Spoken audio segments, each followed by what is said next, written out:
எல்லோருக்கும் வணக்கம். நம்ம இந்த பதிவில் என்ன பார்க்க போகிறோம் அப்படின்னா, food printing counter measures. Food பிரிண்டிங்னா என்னன்னு சொல்லிட்டு நம்ம இத்தனை நாள் பார்த்துட்டு வந்த பதிவில் பார்த்துருக்கோம். ஃபுட் பிரிண்டிங் அப்படின்னா தகவல் சேகரிப்பு. அதுக்கான டெக்னிக்கல் வேர்ட் தான் ஃபுட் பிரிண்டிங். கவுண்டர் மெஷர்ஸ் அப்படின்னா, கவுண்டர் அப்படின்னா இப்போ என்கவுண்டர் அப்படின்னு சொல்லுவாங்க இல்லைங்களா, சுற்றி வளைத்தல் சுடுதல் அப்படின்றத என்னன்னு சொல்கிறாங்கன்னா என்கவுண்டர் அப்படின்னு சொல்கிறாங்க. ஒரு டிக்கெட் கவுண்டர் அப்படின்னு சொல்கிறாங்க. அப்போ டிக்கெட் கிடைக்கக்கூடிய ஒரு இடம், சரிங்களா. அந்த மாதிரி இந்த தகவல் சேகரிப்பு கிடைக்குது இல்லைங்களா, இந்த தகவல்களை இந்த கவுண்டர் நடக்கக்கூடியதை மெஷர்ஸ் பண்ணணும். அதாவது தடுக்கணும், இல்லை தடுப்புக்கான நடவடிக்கை எடுக்கணும், இல்லை பாதுகாப்புக்கான நடவடிக்கை எடுக்கணும். இதுதான் என்னன்னு சொல்கிறாங்க அப்படின்னா ஃபுட் பிரிண்டிங் கவுண்டர் மெஷர்ஸ் அப்படின்னு சொல்கிறாங்க. சரிங்களா. சரி, இத்தனை வகுப்பில் நம்ம ஃபுட் பிரிண்டிங் பார்த்திங்கன்னா எப்படிலாம் பண்ணுறாங்க அப்படின்றத பார்த்துருப்போம். அதில் நம்ம தகவல்களை நாம் போதுமான அளவுக்கு தேவையான அளவுக்கு கொடுத்து வச்சுருந்தால் நமக்கு பிரச்சனைகள் நடக்க வாய்ப்புகள் ரொம்ப கம்மி. நம்ம தகவலை மற்றவங்க சேகரிக்கிறதும் ரொம்ப கம்மியாக இருக்கும். ஆனால் ஒரே ஒரு விஷயத்தை மட்டும் நீங்கள் மறக்கவே கூடாது. எவ்வளோக்கு எவ்வளோ நம்மளை பற்றின தகவல் பெரும்பாலும் நல்லா பரவலாக தெரிய வருதோ அவ்வளோக்கு அவ்வளோ பார்த்திங்கன்னா நம்முடைய சுதந்திரம் கொஞ்சம் குறையும் அப்படின்னு சொல்லலாம். சரிங்களா. அப்படி இல்லைன்னா நம்ம அதிகமான பாதுகாப்பு முறையை செய்ய வேண்டியதாக இருக்கும். அதுதான், வேறு எதுவும் இல்லை. சரிங்களா. இப்போ பார்த்திங்கன்னா இந்த கவுண்டர் மெஷர்ஸில் என்னெல்லாம் பண்ணணும் அப்படின்னா, கடவுள் சொற்கள் ரகசியத்தன்மையுடன் பாதுகாக்க வேண்டும். பாஸ்வேர்டுன்னு சொல்கிறோம் இல்லைங்களா, அந்த பாஸ்வேர்டு எல்லாத்தையும் என்ன பண்ணணும் அப்படின்னா நம்ம ரொம்ப ரகசியமாக பாதுகாக்க வேண்டிய சூழ்நிலையில் ஒரு கட்டாயத்தில் இருக்கோம்.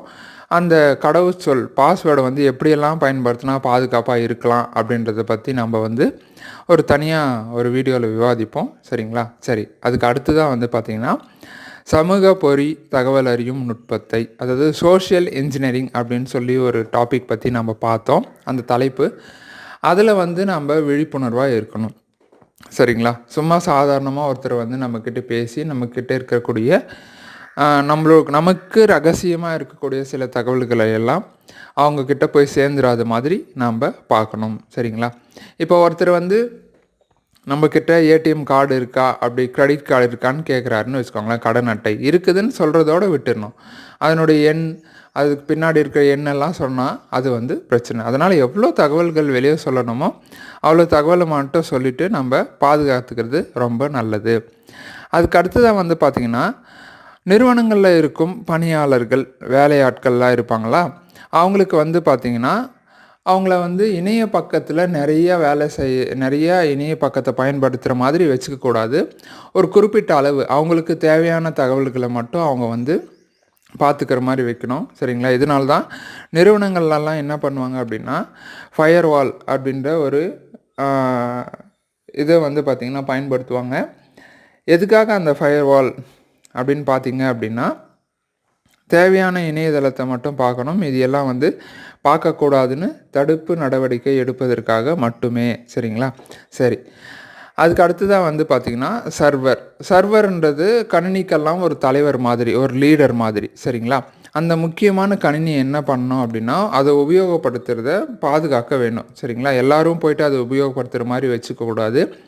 இன்னொன்று பார்த்திங்கன்னா அது நெட்வொர்க்கில் கனெக்ட் ஆகிருக்கு, இணைப்பில் இணைஞ்சிருக்கு அப்படின்னா அந்த இணைப்புலேயும் பார்த்திங்கன்னா யாரும் எளிமையாக அதுக்கிட்ட வந்துடாத மாதிரி நம்ம அதை பாதுகாக்கணும். அதுக்கு அடுத்ததாக எந்த ஒரு விஷயத்தை பற்றியும் பத்திரிகைகள்லேயும் இணையதளங்கள்லேயும் நம்ம வெளியிடப்படும் தகவல்களை, கட்டுரைகளை, சரிங்களா, இதெல்லாம் பார்த்திங்கன்னா முக்கியமாக நம்ம கவனிக்கணும். எந்தெந்த தகவல்கள்லாம் தேவையோ அந்தந்த தகவல்களை மட்டும் அதில் பகிர்வது ரொம்ப நல்லது. சரிங்களா. அதுக்கப்புறம் தகவல் சேகரிக்கும் முறை இருக்கு இல்லைங்களா, இந்த ஃபுட் பிரிண்டிங், இந்த ஸ்டெப்ஸ் எல்லாத்தையும் நம்ம என்ன பண்ணணும் அப்படின்னா ஒன்று ஒன்றா நம்ம நம்மளுடைய தனிப்பட்ட வாழ்க்கையிலையும் சரி, இல்லை நம்மளுடைய அலுவலகம் சம்மந்தமான, நம்ம பணி சம்மந்தமான எல்லா இடத்துலையும் இதை வந்து பயன்படுத்தி நம்மளுடைய தகவல் எதெல்லாம் வெளிப்படைத்தன்மையாக இருக்குது, எதெல்லாம் நம்ம பாதுகாக்கணும் அப்படின்றத சுய பரிசோதனை செய்யணும். சுய பரிசோதனை செஞ்சு அப்போ என்ன பண்ணணும் அப்படின்னா, தேவையில்லாத தகவல்களை எல்லாம் நம்ம வந்து பாதுகாத்துக்கிறது நமக்கும் நல்லது, நம்மளை சுற்றி இருக்கிறவங்களுக்கும் நல்லது. சரிங்களா? அதுக்கு அடுத்தது வந்து பார்த்திங்கன்னா, தேவையான நேரங்களில் தேவையான தகவல்களை தேவையான நபர்களுக்கு மட்டும் பகிரும்படி நம்ம இருந்தால் நம்ம என்ன பண்ணலாம் அப்படின்னா, இந்த ஃபுட் பிரிண்டிங் தகவல் சேகரிப்பிலிருந்து நம்மளுடைய தகவல்களை சேகரிச்சுக்கலாம். நம்மளுடைய தகவல்களை நம்ம வந்து பாதுகாத்துக்கலாம். அப்படி நம்ம தகவல்களை பாதுகாத்தாலே நம்மளை பாதுகாத்த மாதிரியும் நம்மளை சுற்றி உள்ளவங்களை பாதுகாத்த மாதிரியும் ஆயிரும். சரிங்களா? ஏன் சுற்றி உள்ளவங்க அப்படின்னா, இப்போ வந்து நம்ம வந்து ஒரு எடுத்துக்காட்டுன்னு நான் சொல்கிறேன். இப்போ நம்ம எல்லாத்தையுமே எதாக இருந்தாலும் ஃபேஸ்புக்கில் போஸ்ட் பண்ணுற ஒரு பழக்கம் உள்ள ஒரு ஆளாக இருந்தோம் அப்படின்னு வச்சுக்கோங்களேன். இப்போ நான் காலையில் வந்து இந்த ஊருக்கு போகிறேன் அப்படின்னு நைட்டே போஸ்ட் பண்ணிட்டா, காலையில் இப்போ அந்த ஊருக்கு போயிட்டு நான் இங்கே போயிட்டேன், இப்போ இங்கே இருக்கிறேன், இப்போ சாப்பிட்டுட்ருக்கேன், இப்போ அந்த மாதிரி ஒரு விஷயமா போட்டுகிட்டே இருந்தால் நம்ம இப்போ ஒரு இடத்துலேருந்து கிளம்பியிருப்போம் இல்லைங்களா, அந்த இடத்த வந்து பாதுகாப்பாக பூட்டி கீட்டி வச்சுட்டு எல்லாம் பாதுகாப்பு ஏற்பாடுகள்லாம் செஞ்சுட்டு தான் போயிருப்போம். ஆனால் நம்ம எல்லாருமே போயிருக்கோம் அப்படின்றத வந்து நம்ம புகைப்படமெல்லாம் போட்டு காமிச்சிட்டா நம்மளுடைய தங்கி இருக்கிற இடத்துக்கு ஏதாச்சும் பாதிப்புகள் வர வாய்ப்புகள் இருக்குது. சரிங்களா?